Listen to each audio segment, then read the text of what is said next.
This podcast is brought to you by the IIEA, sharing ideas, shaping policy. You're very welcome to the Institute. My name is Alex White, Director General here at the IIEA.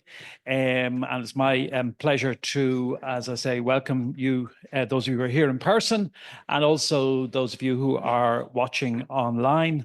It's great to have you here to, I'm not going to quite say launch, but to introduce a draft of a forthcoming report entitled From Policy to Pasture, Bridging the Gap Between EU Climate Policy and Irish Agricultural Realities, which is the first publication from our initiative, Pathways, Ireland's Agricultural Future project. There's a lot of words in there, but anyway, you get the drift. So this initiative marks, I suppose, the Institute's return to examining agriculture and climate policy, because there was a very successful project back in 2016 called a Climate Smart Pathway for Irish Agricultural Development. And self-evidently, the global landscape has changed dramatically since 2016. But the core challenges that were identified in that report that face Irish agriculture are still there and remain very pressing. And the agriculture sector continues to be a cornerstone of Ireland's economy, serving as both a major employer and a contributor to GDP. However, we also have to acknowledge its role as a significant source of greenhouse gas emissions in our country.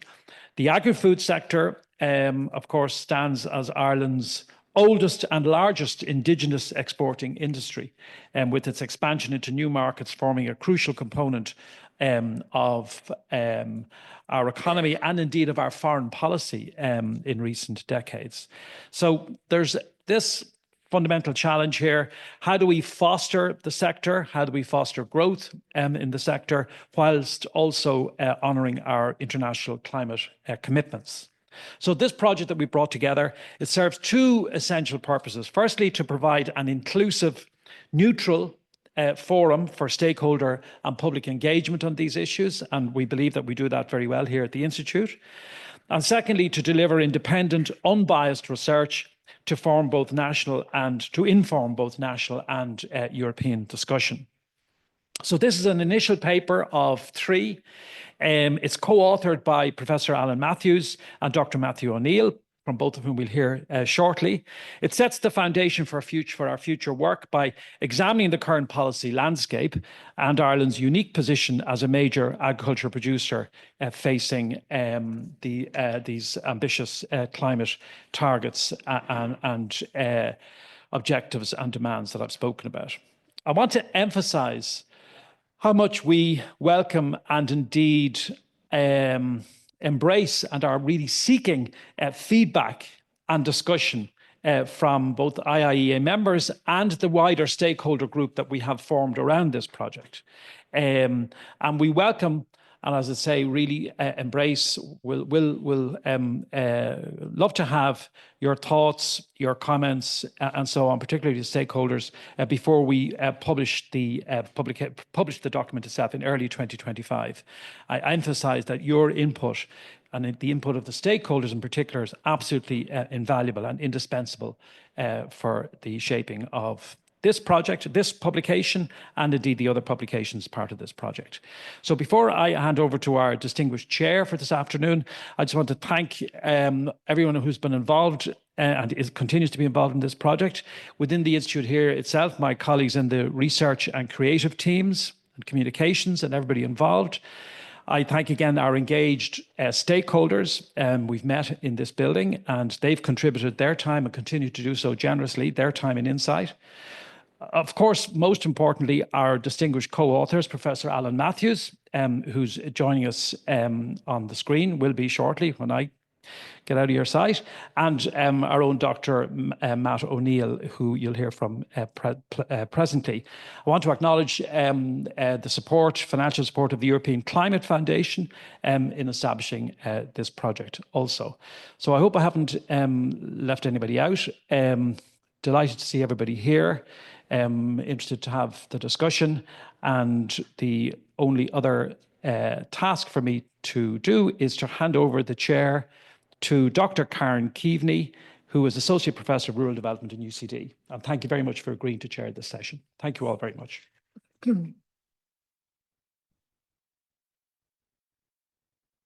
Thanks, Alex, and thanks, everybody. You're very welcome to today's IIEA event, which is taking place in front of a live and, I was going to say studio audience, but online audience. As Alex said, my name is Karen Keaveney. I'm Associate Professor for Rural Development in the School of Agriculture and Food Science in University College Dublin. We're delighted today to be joined by Professor Alan Matthews, who is there on screen with us. And of course, Alan is Professor Emeritus of European Agricultural Policy at Trinity College Dublin. Thank you for joining us from Copenhagen. And also by Dr. Matthew O'Neill, who is the Climate Project Lead here at the IIEA. As Alex White noted in his opening remarks, this is the first event in a new IIEA project entitled Pathways, Ireland's Agricultural Future. So Alan and Matt have been working on the first publication in this project, and which is entitled Policy to Pasture, Bridging the Gap Between Climate Targets and Irish Agricultural Realities. They're here to discuss it with you today. They want to go over their initial findings and hopefully engage in a lively discussion from our online and in-person audience, where we really do welcome questions, comments, feedback. I think key, and Alex already noted this, key really is that we have feedback, discussion. This is very much early stage and opening up the project for conversation. So before we get started, some housekeeping. Alan and Matt will present their paper for around 25 minutes, after which we'll go to discussion with you for your feedback and insights. For those of you joining on Zoom, you can use the Q&A function to ask questions, and then I will read those out. For those of you in the audience, if you'd like to ask a question following the presentation, raise your hand and of course identify yourself. A microphone will be brought to you by one of our staff here. So finally, a kind reminder that today's presentation and Q&A are both on the record, and you should feel free to join the discussion on Twitter using the handle @IIEA. So without further ado, I'd ask Alan and Matt to begin the presentation. Excellent. Right. Next slide. You'll be hearing a lot for this. I don't have a clicker, sadly. Thank you all so much for coming. I'm really looking forward to getting your reactions to what we've been researching for the past while. I just want to give a rough talk structure. We're going to zoom in on Irish farming sector overview, then zoom out to EU climate architecture, then on to national targets, then Irish climate policies, and then a future policy outlook on what's coming down the track for us, and then we'll conclude. Next slide. Alex has already given a rough project overview, but we believe this serves a dual purpose by providing a forum for stakeholder discussion and delivering independent research on sustainable agriculture. So that's why it's really wonderful to have such a big audience in the room. It's really important that we get your feedback, input, and ideas, because we take a holistic approach to how we understand this topic. Next slide.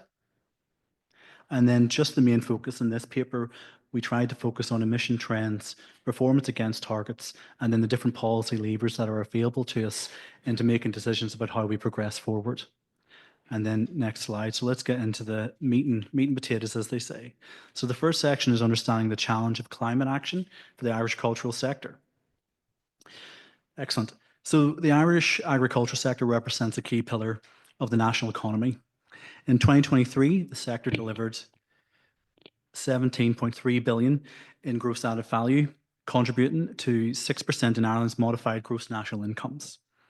The economic impact extends through our rural regions, where 173 roughly about individuals are employed across the Irish agricultural activities from food production and then their different relative industries. Our international trade performance is particularly notable in this area, with agri-food exports reaching 18 billion in 2023, representing roughly around 9.3% in Ireland's total merchandise exports. This global reach is anchored by our dairy meat sectors, generating 6.3 billion and 3.4 billion in exports, respectively. while at the same time operating on foundation where 70% of our land is dedicated to agriculture. Ireland has established itself as a significant force for global food production. Next slide, please. As we can see here in figure 1, dairying has been an engine of growth in the Irish agricultural over the past decade. Following the relaxation and elimination of quotas from 2011, saw quotas removed in 2015, but there was a soft landing approach adopted during this. The quotas were increased from 2013 onwards, so you didn't have an abrupt change in 2015.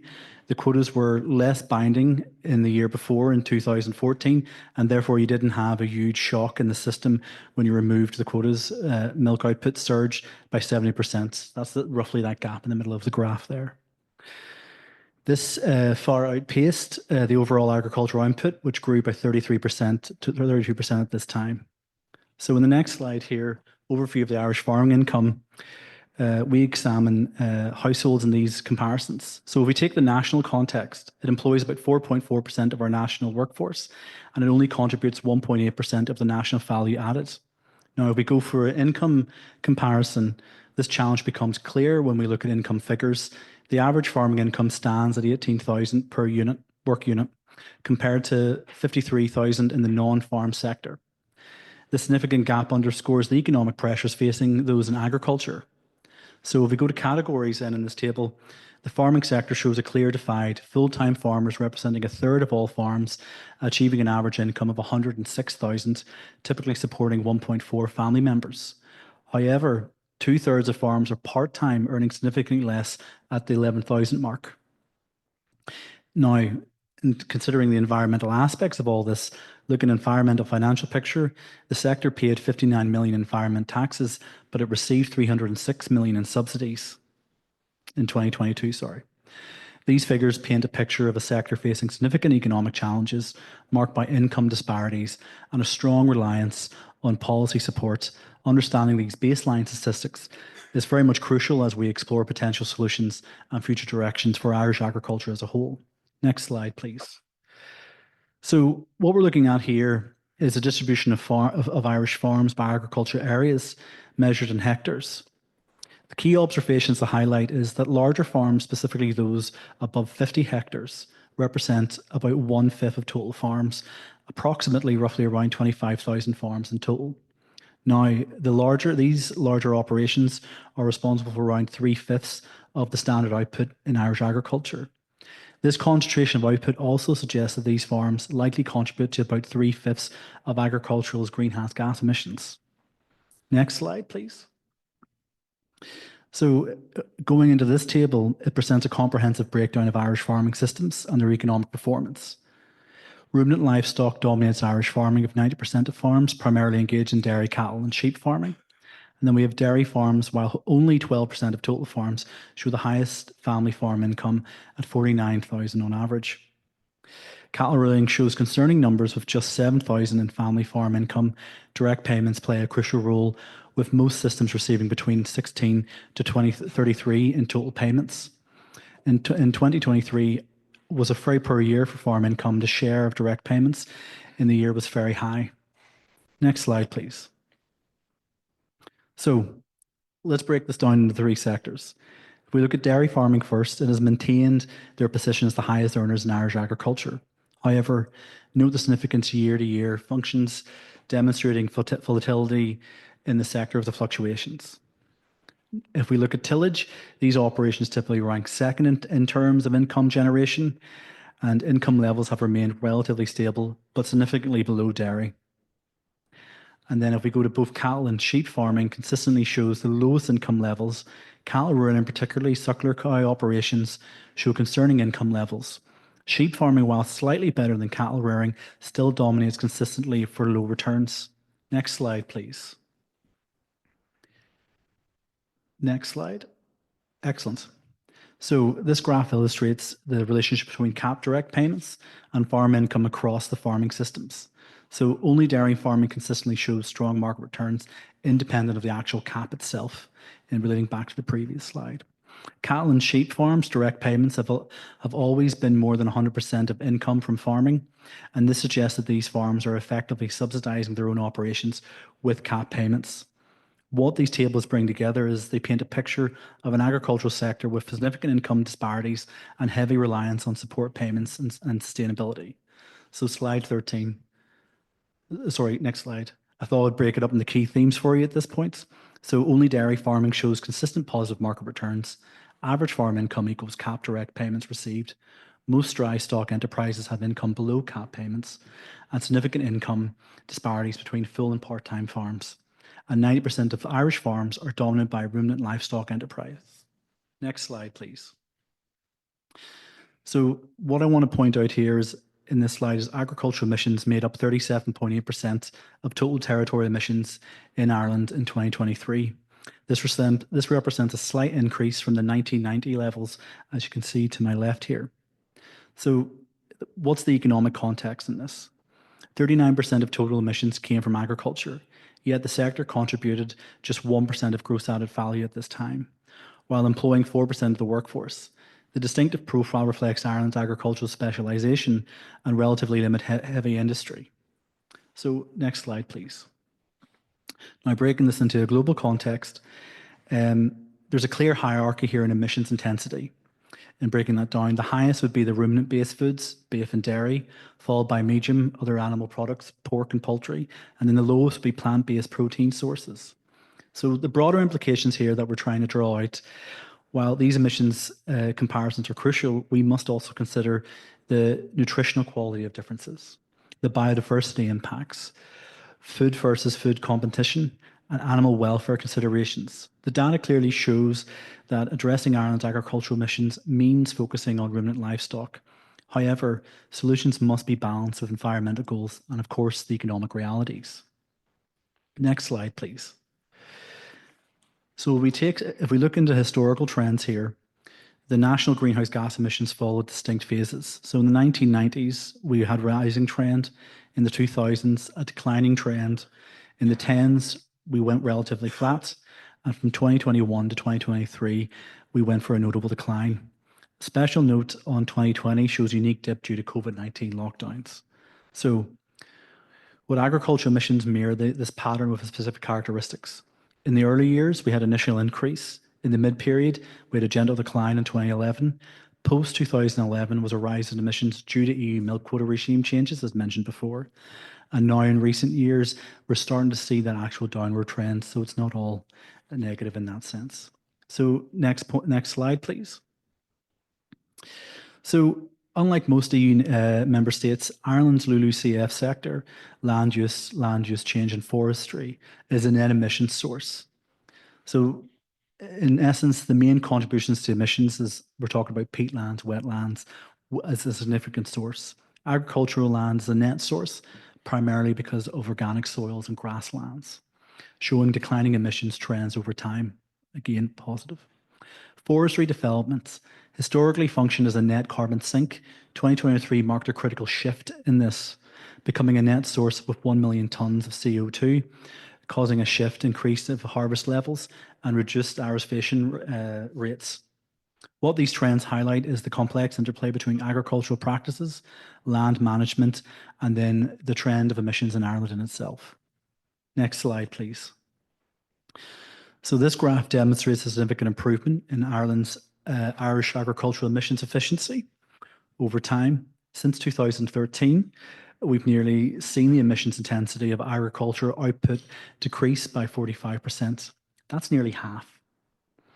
So while there have been some fluctuations due to volatility, agricultural output, the downward trend is clear and consistent. The improvement can be attributed to two main factors: enhanced technical efficiency within farming and increased provenance of dairy farming in the sector. Next slide, please. So we've got two tables here. I'll start with table 3, looking at emissions intensity. By farming systems over recent years, we observe improvements across all enterprises when comparing it to the periods of 2016 to 2018 and to 2021 to 2023.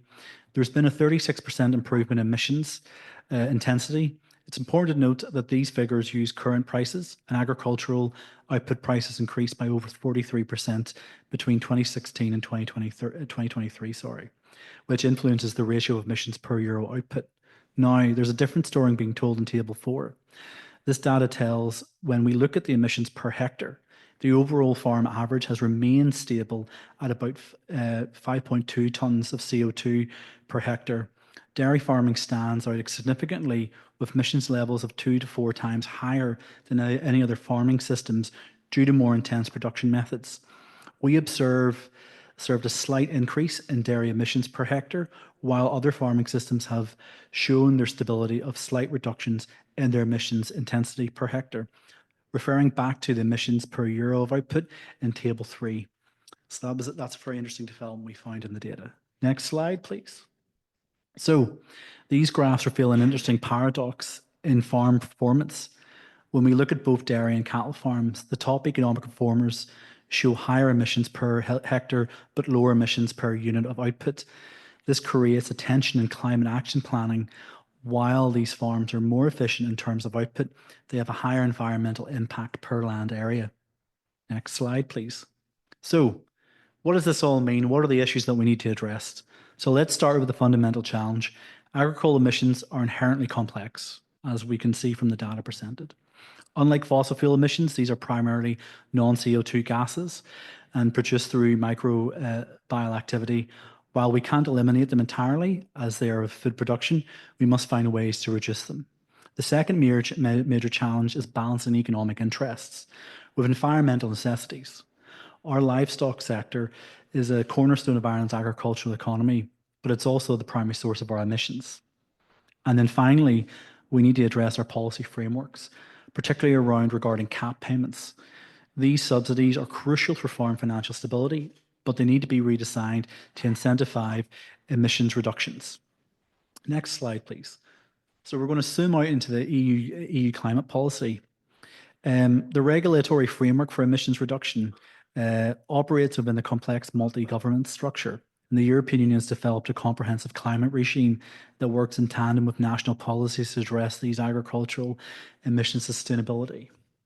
So, the 4 key pillars. The EU's climate policy architecture rests on these. So the first one is we have the emission trading system, or ETS, which covers about 40% of EU emissions.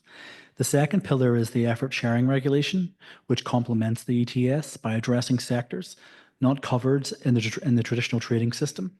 The ERS aims for a collective 40% reduction by 2030, with Ireland specifically tasked with a 42% reduction target. So the third is the new ETS2, set to launch in 2027. And then finally is the LULUCF regulation, which focuses on land use, forestry, targeting the carbon removals of about 310 million tonnes of CO2 across the EU by 2030.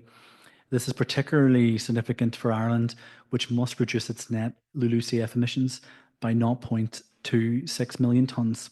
Together, these 4 pillars form a comprehensive framework driving the EU towards an overarching climate neutrality of 2050, which is a very big task and asked. So, next slide, please. Sorry. So, in February 2024, the European Commission proposed a target of 90% net greenhouse for GHS emissions reduction by 2040 compared to 1999 levels. This will also require a new target under each of the 4 pillars of the EU's climate regime that I've just talked about.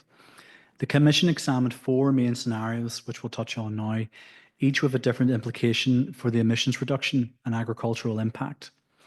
The basic scenario 1 aims for an 80% reduction, maintaining current policies. Scenario 2 pushes us further to 85 to 90% reduction by incorporating corporate carbon capture technology and significant land sector reductions. The ambitious scenario 3, which is the Commission's preferred choice pathway, is a target of 90 to 95% reduction through comprehensive carbon management and agricultural innovations. What's really interesting here is if we look at the life scenario, which demonstrates how behavioural changes and sustainable practices could achieve similar reductions while focusing on dietary shifts and waste reduction. This scenario projects the most substantial decrease in agricultural emissions, reaching at 46% reduction compared to 2015 levels. Next slide, please. So we take a moment here to see in scenario 1, A huge cornerstone would be looking at the energy industry, which starts roughly at 106 euros per tonne of CO2. Notably that other sectors have zero carbon values and represents a minimum intervention approach. But if we take a moment and understand scenario 2, agriculture enters at a lower rate at 55 euros per tonne of CO2, with LULUCF being introduced at 50 euros per tonne of CO2. Now, scenario 3, which has high ambition and is the EU's preferred mechanism of measure, and we'll focus on that going forward. The first time agriculture faces the same carbon value as other sectors. That's a really big mind shift to think about and how we're looking at the future frameworks later in this presentation. LULUCF remains at the 50 euro mark in terms of tons of CO2 at that point. Then we have the life scenario adaptation, which demonstrates how behaviour change can reduce needed carbon values and maintain consistent LULUCF approach. And then 2050 perspective is dramatic increase when it comes to around 470 euros per tonne for CO2 for most sectors. These values demonstrate what would take to achieve a 90% reduction in emissions. A target they've shown is feasible. Think of it as a measuring stick to strengthen the action needed, rather than a specific sort of policy recommendation directly. So when you see these numbers in the modelling, they're showing us how strong our overall package of measures needs to be, not prescribing exactly how we get there. That's just a very important note when we're taking in these figures. And I'm looking over at Karen, and I will be swiftly finishing, don't you worry. Moving on to the next slide, please. So in this one, we're having the historical context of the 2015 baseline. Agricultural emissions in terms of scenario 3 for the 92% reduction reaches a 271 metric tonne of CO2, and LULUCF stabilises at 317 metric tonnes of CO2. Next slide, please. If we go to agricultural emissions scenario for 2040 with the baseline trajectories, and we look at scenario 3 again, this slide sort of presents that landscape.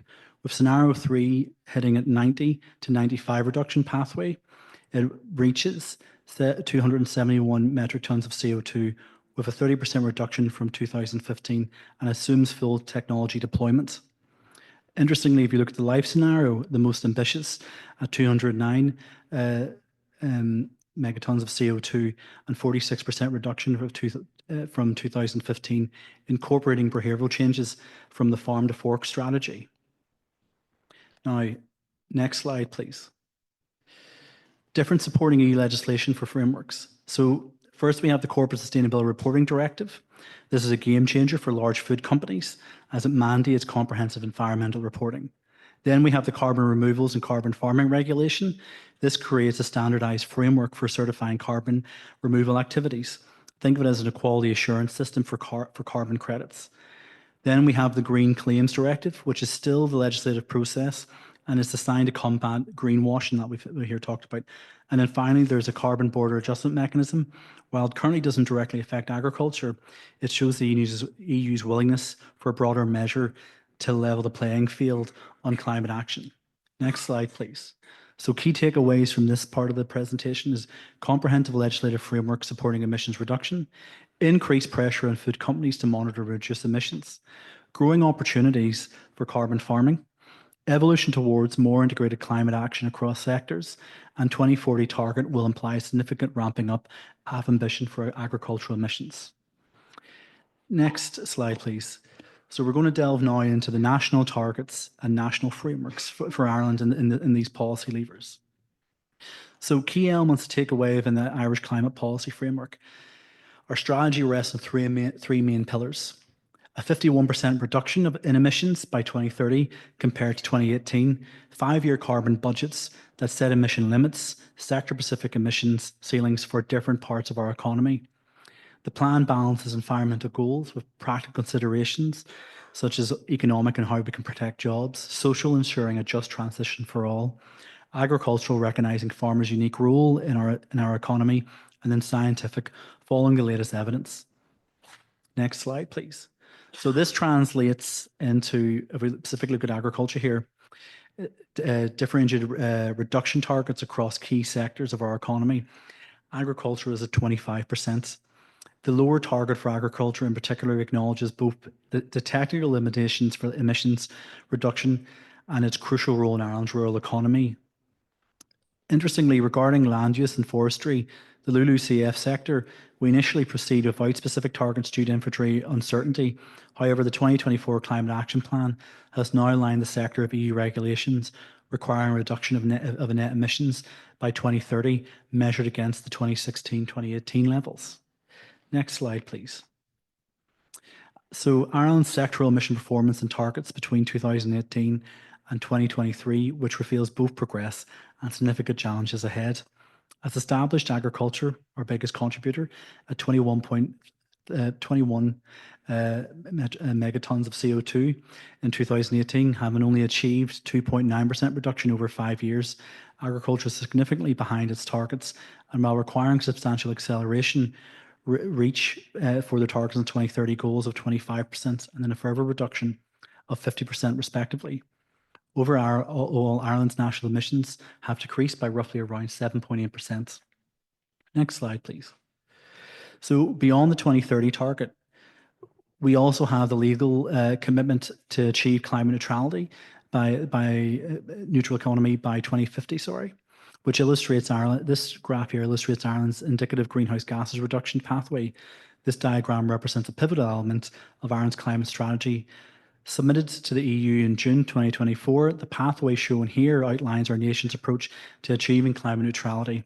What's particularly noteworthy about this pathway is that it includes sector-specific trajectories, with special attention given to agriculture and LULUCF. However, it's important to note and understand that these pathways are indicative only, that don't lock us down into specific sectoral emission ceilings for future carbon budgets. Next slide, please. So, first strategy proposes an ambitious but feasible pathway requiring approximately 50% reduction in agricultural emissions, broken down into a 30% points through technical measures and then 20 percentage points through diversification into forestry, tillage and organic farming. However, if we look here, the EPA projections tell a very different story. Under existing measures, WEM, agricultural emissions might actually increase by 2050 compared to the 2018 statistics. Even with additional measures, the WAM, we're looking at only an 18% reduction of 2030, falling short of our 25% target I've just outlined. These disparities between our strategic goals and our projected outcomes highlight the substantial implication challenges we face in transitioning our agricultural and land use sector towards climate neutrality. So, next slide. Consequences of missing our climate targets. At the national level, there's a robust accountability mechanism where ministers must appear before the Oireachtas committees to explain any underperformance and present corrective measures within these 3 months. The implications extend beyond reporting requirements, and any excess measures don't simply disappear. They're carried forward effectively, reducing our carbon budget period. These create a compounding challenge for future compliances. Perhaps most alarming is the financial exposure. Recent government estimates suggest that non-compliance could cost Ireland between 3.5 and 8 billion through to 2030. It should be noted that this figure is based on estimated prices allowances in the ETS pricing, as well as EPA projections for the expected gaps. However, both of these variabilities are highly uncertain, which means we need to be cautious about these long-term cost estimations and considering the multiple scenarios in our actual planning. Next slide. You'll be glad to know we're turned to the end here. So mitigation measures and policies in the agricultural sector. So our understanding of mitigation potential of technical measures in agricultural and land use sectors depends heavily on the work done by TASIC in deployment of the marginal ambient cost curves. So table 10 here, which shows us the consolidated impact of adopting mitigation measures under 2 different pathways. So we've got pathway 1, which represents a high adoption rate, and we have pathway 2, which represents a very high adoption rate. Looking at the agricultural sector first, our 2018 baseline shows emissions at 23 MT of CO2. Under business as usual conditions, we'd see a slight decrease at 21.9 MT of CO2 by 2030. With pathway 1, the high adoption rate, we could reduce this by 19.1 MT of CO2. but most importantly, pathway 2, very high adoption, who could bring us down to 17.1 megatons of CO2, beating our sectoral targets.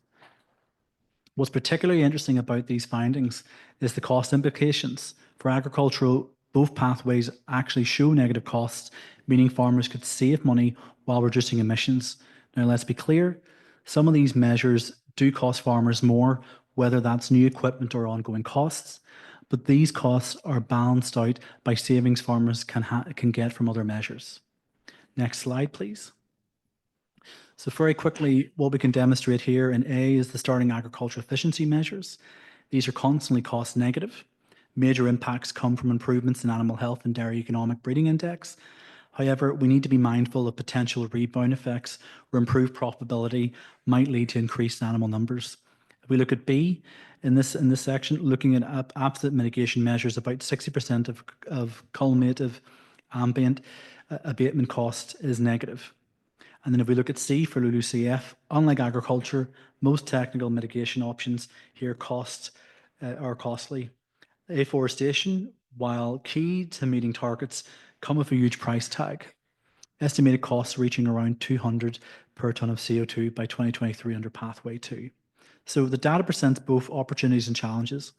Agricultural measures often shows positive economic returns. LULUCF measures, while necessary, require significant investments. Meeting our 2030 targets is feasible, but requires exceptional adoption rates, and additional incentives may be needed to achieve these ambitious goals. Next slide, please. So here I just want to highlight some of the key mitigation measures. We have agricultural emissions reduction measures. The plan calls for a gradual reduction in national bovine numbers with particular focus on suckler herds. Moving to carbon sequestration, these include increasing afforestation rates to meet national targets, adopting agroforest systems and establishing small-scale native woodland plantations. And then to support these changes, several enabling measures have been identified, such as developing a national land use strategy. Next slide, please. Now, the core measures are well known. The abatement techniques expected to deliver between 3 to 4 million tonnes cumulatively reduced over the decade of time when we examine these specific targets of agricultural mitigation measures.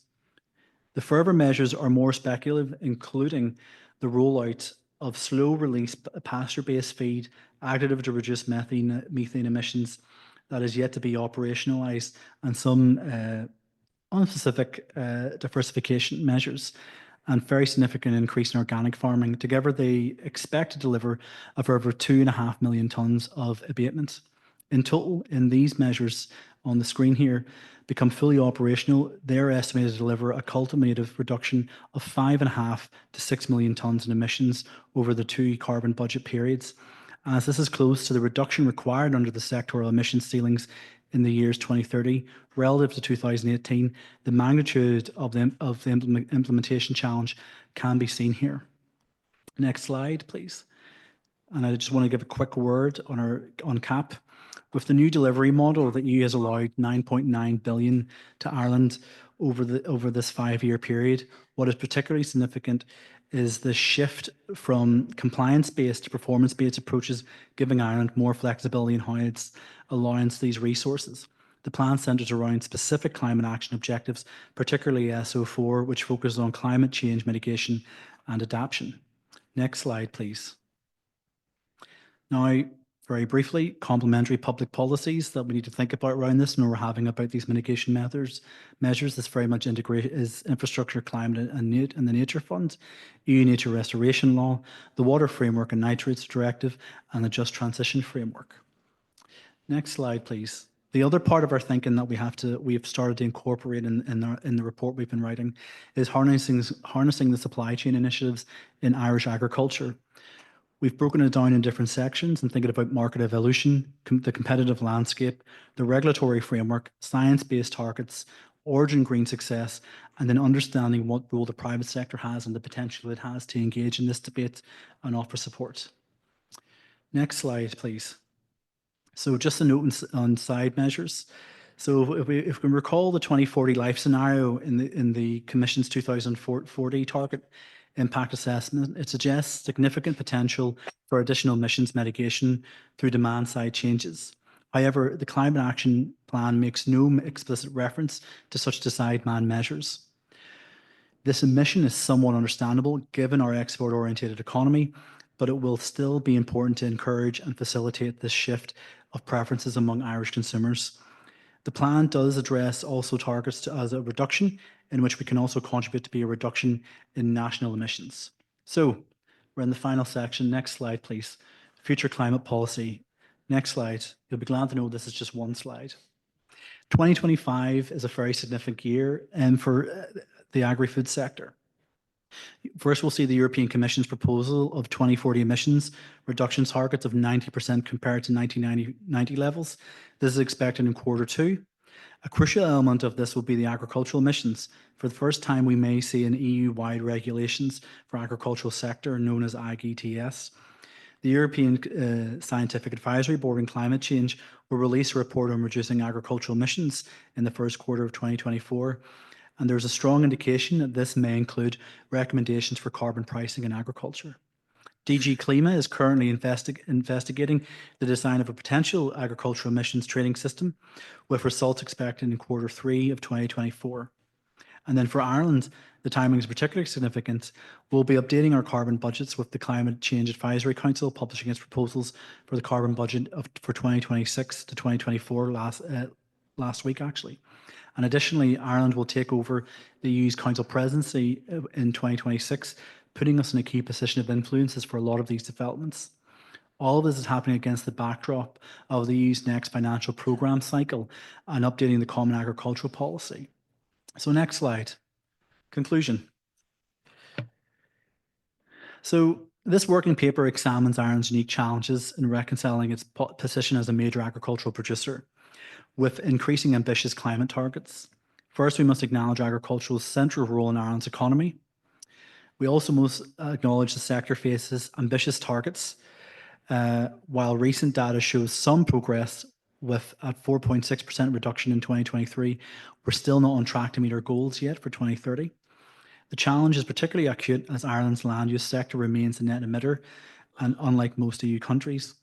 And the policy landscape is complex, as we can see from the role of measures and pathways and policy levers I've laid out there, combining the EU and national frameworks, with the EU moving towards a 90% reduction target in 2024. Technical solutions exist, and achieving targets is possible. However, success requires unprecedented adoption rates of mitigations measures. This must be balanced against economic viability, particularly for dry stock farmers who have heavily dependence on CAP payments. The pathway forward requires careful balancing between environmental imperatives and economic sustainability. Success will depend on coordinated action across policy, industry and farm levels, and supported by approaching funding and implementation mechanisms. So next, and there we go, we're done. I had a next step slide, but it went. Excellent. Thank you very much. This podcast is brought to you by the IIEA, sharing ideas, shaping policy.